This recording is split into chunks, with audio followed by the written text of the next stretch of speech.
Hey friends, it's Anjali here. It's Tuesday, June 29th.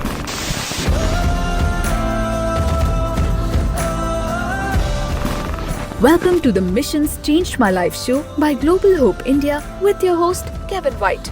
This is the podcast where we say yes to God's call to go make Christ known in India and around the world. On Friday, July 2nd, Kevin will be sharing a powerful message from God's Word entitled God Guides, God Provides. God Guides, God Provides. I hope you'll join us for this international live broadcast from the USA via Zoom, YouTube or Facebook at 10 a.m. Eastern Time on Friday, July 2nd. Details at kevinwhite.us. We'll see you there. Okay, now here's your host, Kevin White. Good morning, everyone. Welcome to Missions Changed My Life. This is Pastor Kevin. If you're watching on YouTube, I'm actually waving at you, and you can see our co-host, Courtney, on the call. Hello. And nice we are here. so excited to welcome Jessica from India. She's actually joining us via Zoom from India. Jessica, welcome to Missions Changed My Life.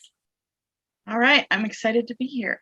We are excited to have you here. What a great story our guests are going to get to hear of your trips to India. And then you have multiple layers of how missions has changed your life. So I can't wait to hear all about that. It's good to catch up with you.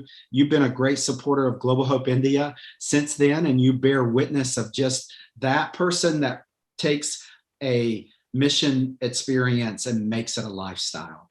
And so for that, you are our hero. We thank you for your prayers and support for Global Hope India. You certainly have ours. And as you're there in India, we are actually recording this in June 2021.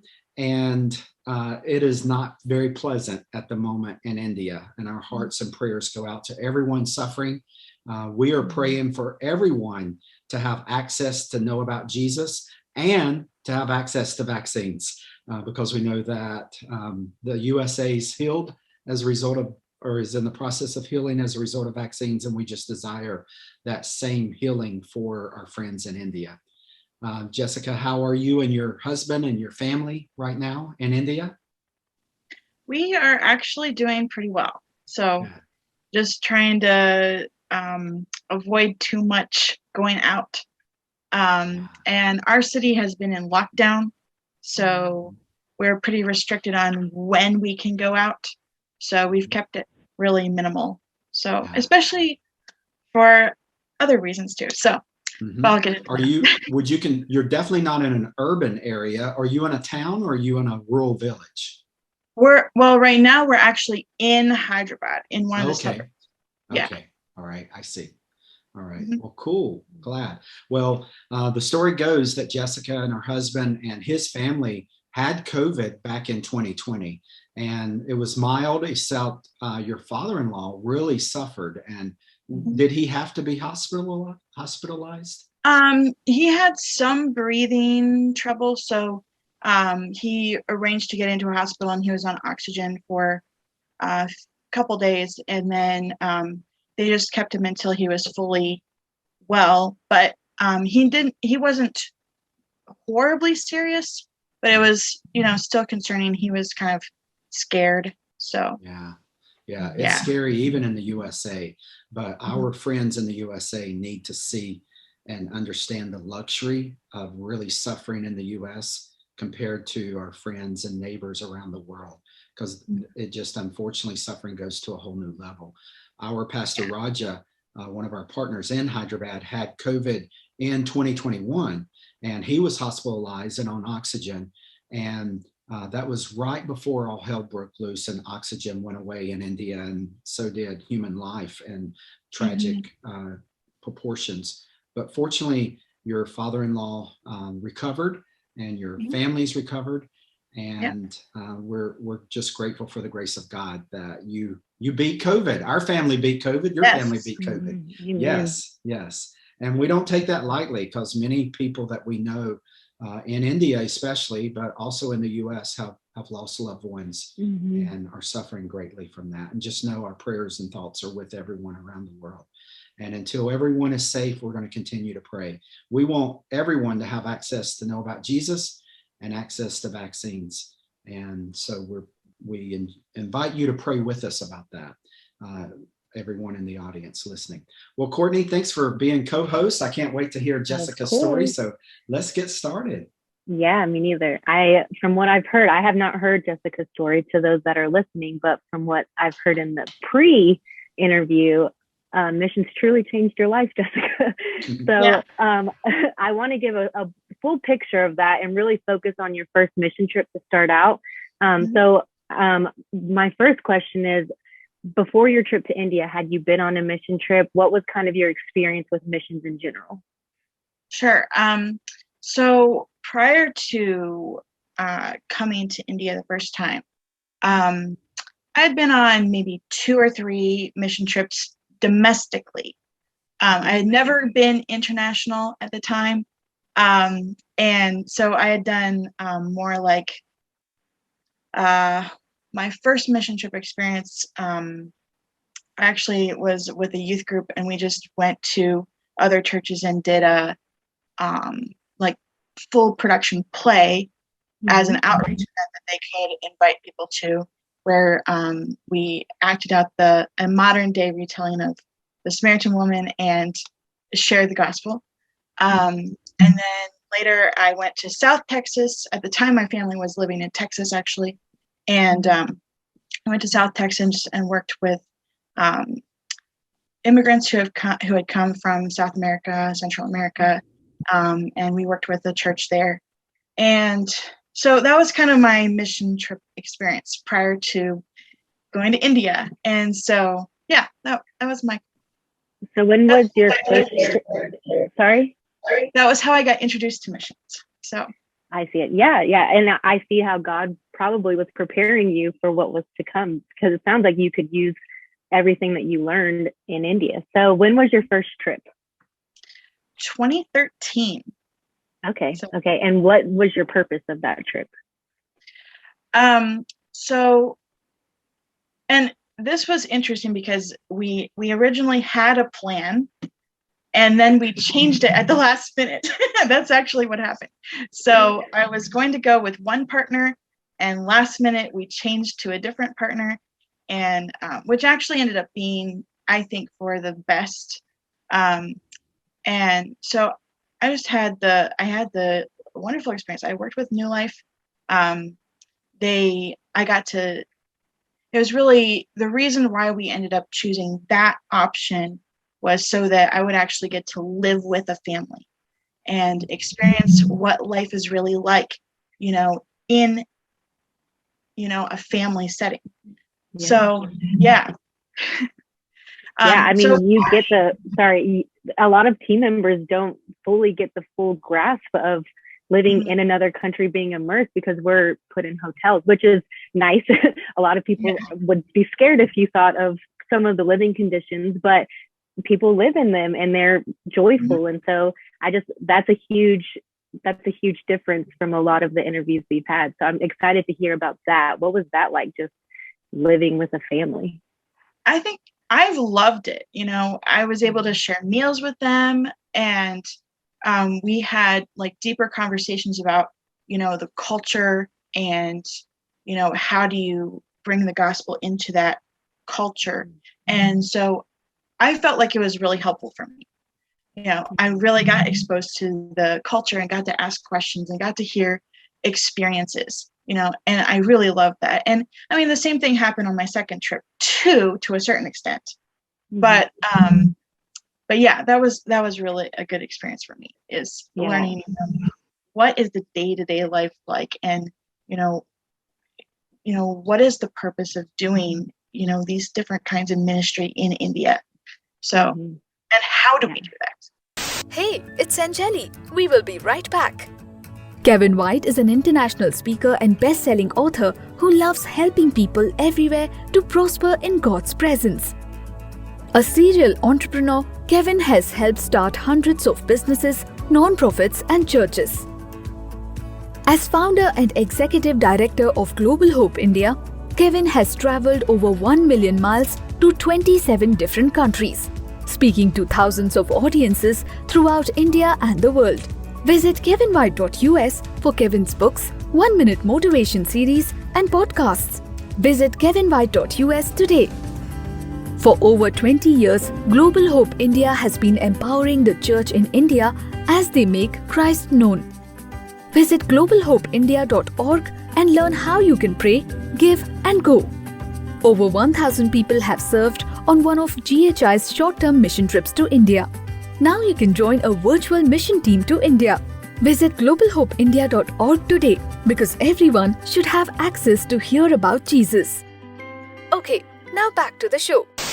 And we started this show by saying that you are currently living in India. So we will get back to that full circle picture, but I do want to leave notes for the listeners of this is a really cool story coming. So the point of your trip was with the first team, continue on to what you were doing and with New Life and kind of your purpose on that team, like what was the ministry aspect?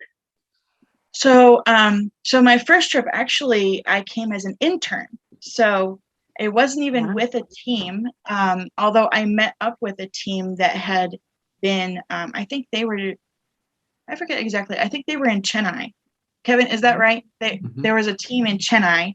Mm-hmm. And so I met up with them at the end and got to hear their stories. But I was on my own in New Life. So that was a very different experience than, being with teams. And my second trip, I worked with teams. So that was like totally different. But in being an intern and working at New Life, I would say I think initially I was going to be working in their office. I was going to be helping support their church planting side of their ministry. And then what happened is they were short on teachers in their English school. And they were desperate and they said, please help us. We have no teachers. We're waiting for, I think they were waiting for some teachers that were coming from another school district and they were finishing up their other contracts. And so they're kind of like in that in-between stage right at the beginning of the school year. So they were like, please help us. So I just got thrust in as like a substitute teacher. I had never done that before. But it was awesome and crazy. And I had some really interesting experiences with that. So yeah, that sounds awesome. One thing that I keep hearing and a saying that I've heard many times is that we make plans and God laughs. And so it sounds like, but while he was laughing, he was also exposing you to different things and allowing you to be creative in ways you may not have signed up for. Exactly. Which is awesome. So one quick question. Did you travel all the way to New Life by yourself? Yes. Well, except for the train. You deserve a trophy and a half for that. She had a host from the airport. Well, yeah. I guess that makes sense. Yeah. Of course, we wouldn't just leave because that's spinning for the train. You may not have made it to New Life, but I mean, kudos to you. You are very brave, especially for not having left the country up until this trip. Exactly. Yeah. Yeah. Jesus take the wheel. That's a whole new meaning. That's awesome. So you got to intern for how long were you there the first trip? I think like 2.5 months. Okay, wow, that's a good amount of time. And living with a family, what was it like having to think about like the last week there? Just processing that your time was coming to an end. What was God putting on your heart at that time? I mean, I was definitely had mixed feelings about it. I mean, I was like ready to go home and see my family. I was ready to finish up college. I mean, I came in between my junior and senior year of college at that point. And so I was ready to go back to college, finish out and see what's next. But there's that bittersweetness, because it's like, wow, I got to really know the kids in their children's home. Really, in living at New Life, it wasn't just the family. It was like the whole ministry, all the staff. I was doing life with them constantly. So so that was really hard because, I had spent all my days, teaching in the school, spending my afternoons playing with the kids and, joining in their evening prayer times and all this stuff. And so that was kind of hard, because you've built those relationships. You know that you may never see them again. You don't know when you will, you know. So that, it was like good, but like definitely that bittersweetness.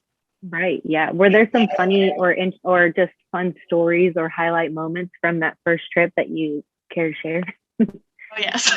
I actually have so many stories from that trip. It was mainly stories are centered around the kids in the school because they were constantly doing something that was really amusing. So my first probably week that I was teaching in the school, during their kind of like tiffin break, their breakfast break, they all would swarm to wherever I was and ask me every question on their mind. Like, where are you from? You know, how many members are in your family? I actually, one of the funny questions they asked was, what village are you from? They seemed to think I was from India or something. I was like, well, I live in a different country. Right. So, yeah. Well, I guess that would help them learn English if you make them ask you everything in English. They just have to learn new questions. Exactly. And I mean, they would help each other ask the questions like, so, ma'am, you know, and they would ask. Building one at a time, just add a word, mad lib it. That sounds like a lot of fun. Oh, yeah. And I think one of my, I had a lot of funny stories. I mean, there were some interesting times, like me teaching a Hindi class. I actually did. I don't know Hindi, but I taught a Hindi class multiple times. That was always fun. What I did is I turned it around and I had the kids teach me. So I was like, okay, I don't know anything. You do.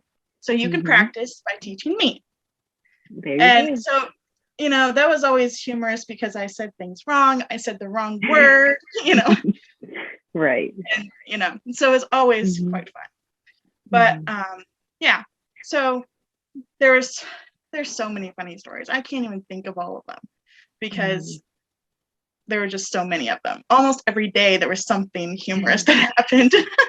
Right. Yeah. I mean, it just sounds like you were connected and there was an easy connection with these kids. And so when you left and you got back to America, what was that like? I know you went back to India. So what did that look like in that time period of getting back to making a choice to return? Well, I finished college and I started working a job. I worked actually several different jobs, and so I don't know. I knew I wanted to come back to India, and I actually had looked into long-term options, like working with a mission organization in India, but those doors just kept closing and closing and closing. And so I really felt discouraged about the whole thing. And I thought, well, maybe this is just not going to happen ever. I don't know.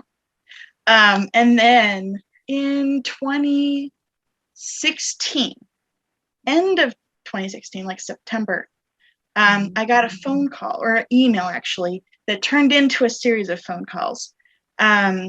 So at the time, Samantha was in as the like trips manager. And so she talked to me about, you know, do you want to lead a short-term team? And I was like, well, I'm not really in a position to do that. I'm about to move. And so I'm going to be in a different location. I don't have a way to put a team together right now. So then she gave me the option of coming over, basically doing an internship type thing. And there was this opportunity to come and work with multiple teams. And so I thought about it for, I don't know, probably a few days. And I was like, okay, I got to do this. So I was like, this is one of those once in a lifetime opportunities. I have to go back. And, I talked to one of my sisters and she was like, you know what, you have unresolved things when it comes to India. You need to go back. You need to figure this out. You need to figure out what is God calling you to do. So there I was. I came back. Yeah. So what did that look like? What was your second trip? You were leading teams. How long were you there, or were you intended to be there? so I was there closer to like 3 months. So June, July, most of August. And yeah, a nice long time. And I worked with multiple teams, and all of them were doing very different things.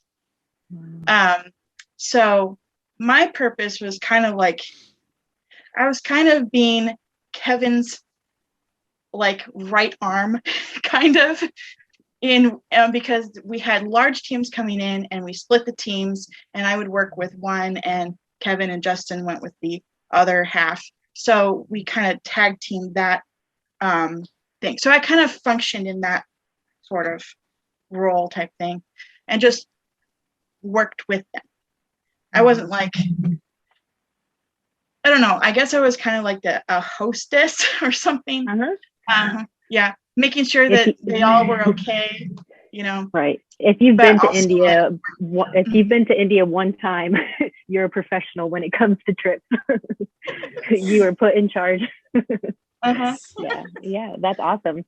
Yeah. So I guess I don't know how else to break into this than to say, how has God used missions overall, all of your trip experience? How has God used missions to change your life?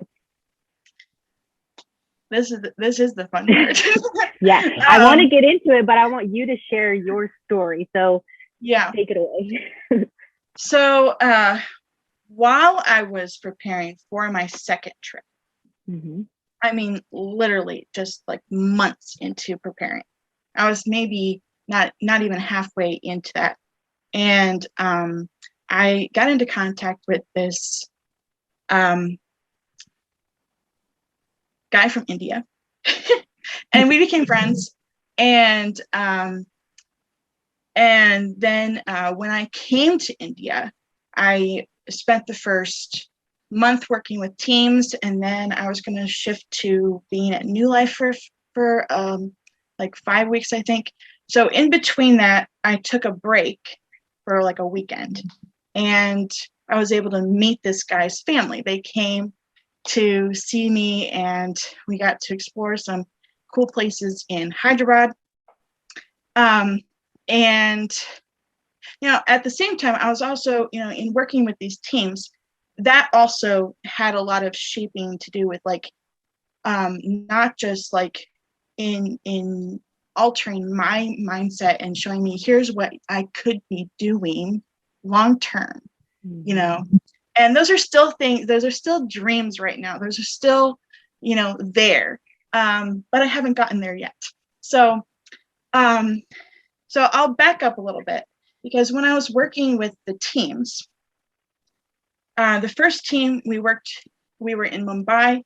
We were working with children most of whom their moms were from the red light district.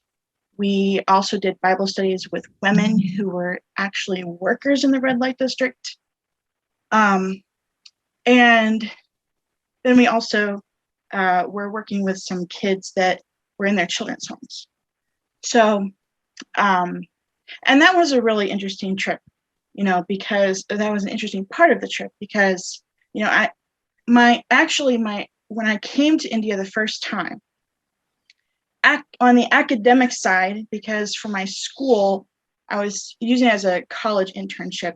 So on the academic side, my professor had me like reading up on like sex trafficking and sexual abuse and things like that. So that was like my focus on the academic side for that trip. And so the second time I came, it was like, well, here I am. I'm actually working right with these very people that I studied about in my first trip, and the first trip was more like focused on, here's how we prevent this stuff from happening. We educate kids so that does not become their reality. And then the second trip, it's like, now I'm looking at, here's what happens if you don't have these experiences, you don't have that education, you don't have those resources. And so it was really kind of like full picture here. Like, this you is were exposed to a lot. Yeah. So that was really awesome for me. And then we came to Hyderabad. We're working And I stayed in Hyderabad. Well, actually, let's see. No, we were in Mumbai, then we went to New Life for a couple weeks. And that was mainly just doing like a VBS type program. And then we came to Hyderabad.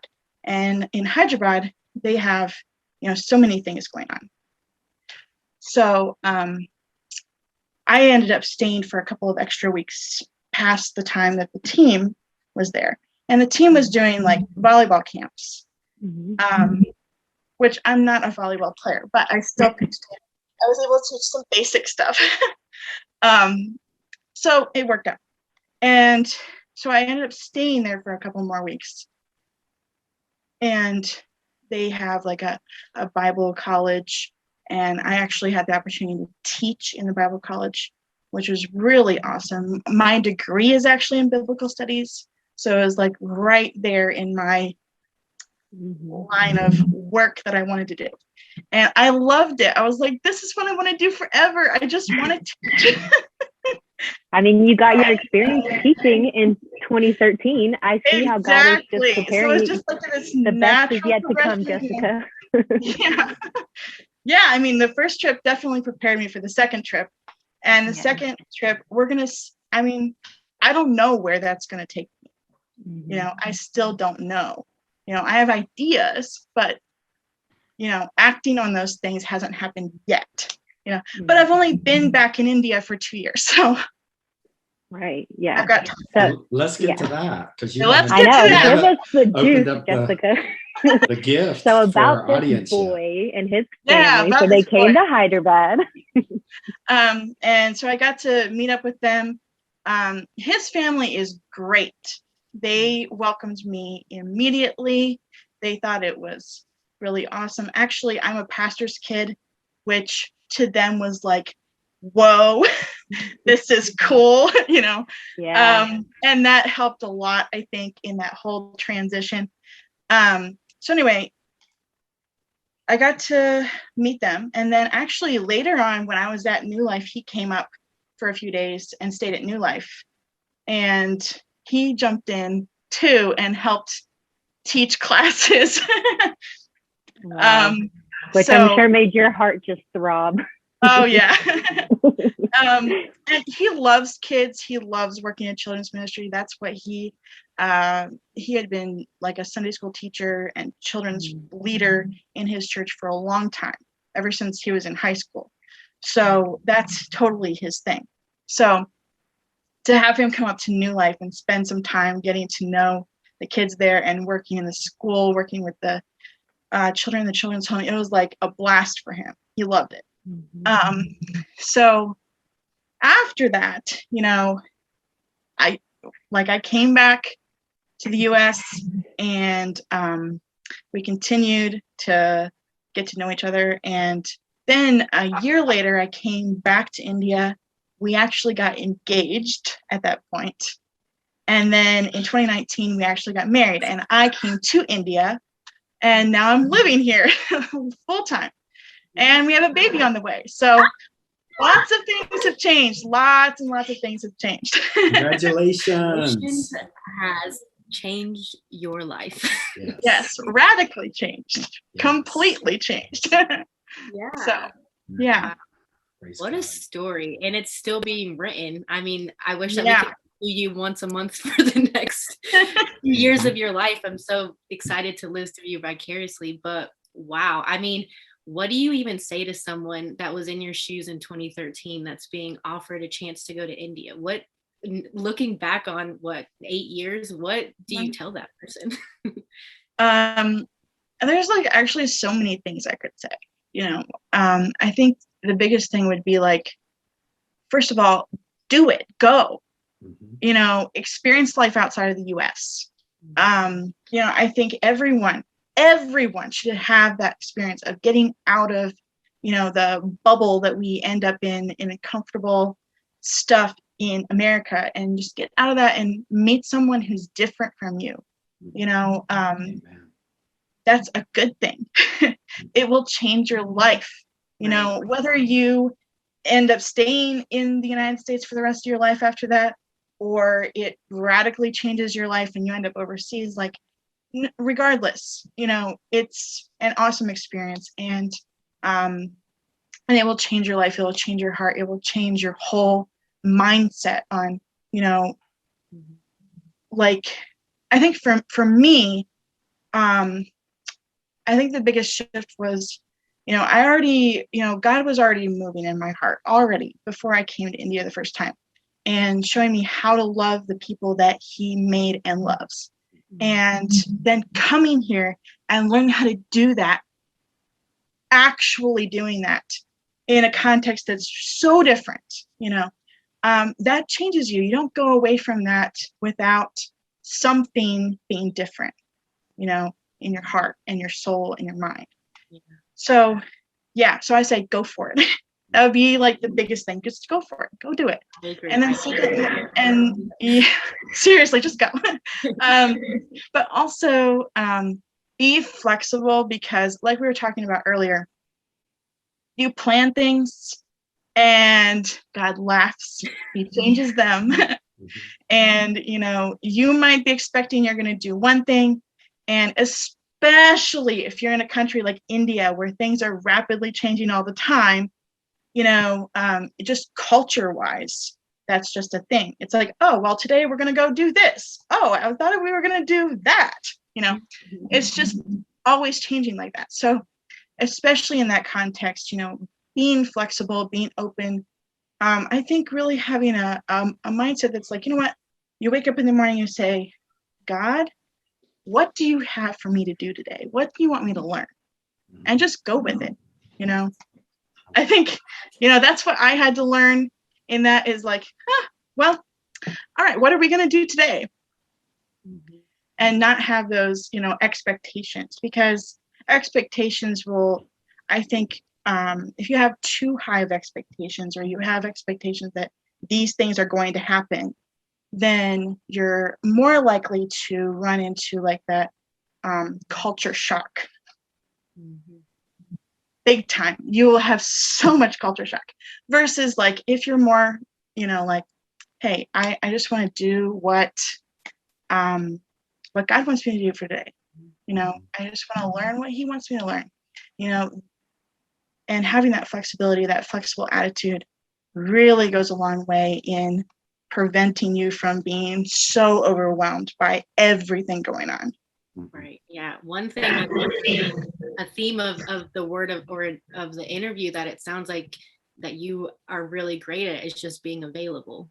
And you're inspiring others to just be available. And you could have said no to returning to India. You could have said no to going the first time. You could have said no to all the changes, but you had the heart of just being available to God, and he is still writing that story. And that's really exciting. Thank you for sharing. It's been an honor to get to hear it. Yes. Well, it's an honor to share it. So yeah. Well done, Jessica. I just love your witness. So many people need the freedom that you're describing. And you didn't really use that word, but flexibility is one of the tests of if we're free, if we've set God free. And I love your word flexibility and Courtney's word available. They both partner well together.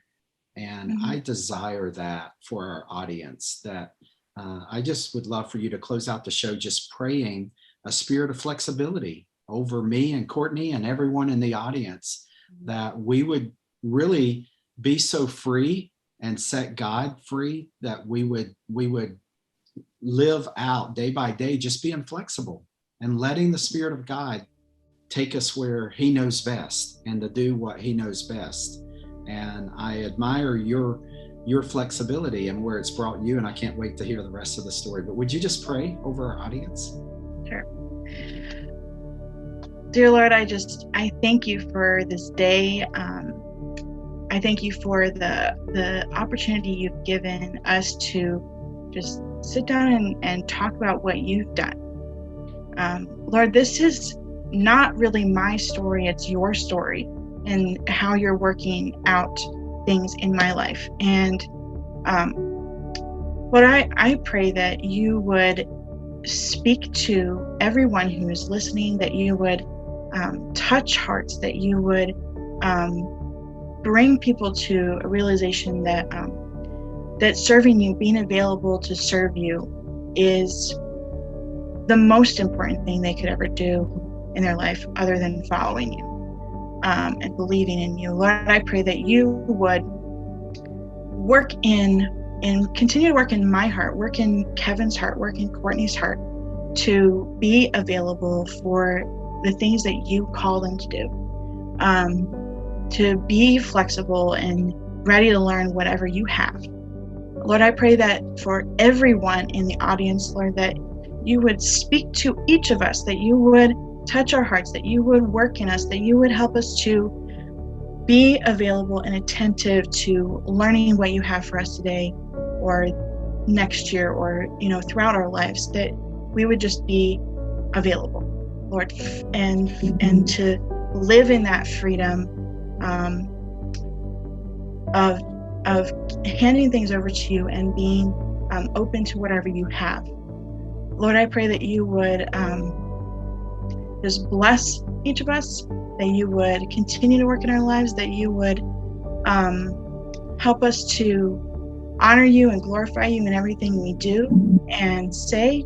And I ask I also especially ask your blessing on just the world, Lord, where so many things are going on right now. And I pray that you would bring healing, that you would bring freedom from all of the sickness things that are going on, all the stresses, all the discomforts and frustrations, Lord, that you would bring freedom and healing into that, and that you would bring us to a point where we can serve you no matter what's going on, and be open to what you have us to do now and in the future. I pray all these things in Jesus' name. Amen. Amen. Amen. Thank you. So for over 20 years, I've said that on my first trip to India, God planted part of my heart in India. I'm sure you can resonate with that, but I just am blessed to hear this story of how you've gone from that first trip to allowing God to use missions to bring you your life's mate, and to now you are part of giving birth to India. And I just, God bless you and your husband, your baby, and we're praying for you and the delivery in a few months. God bless you, and we'll see you again soon on Missions Changed My Life. Thanks, Jessica. All right.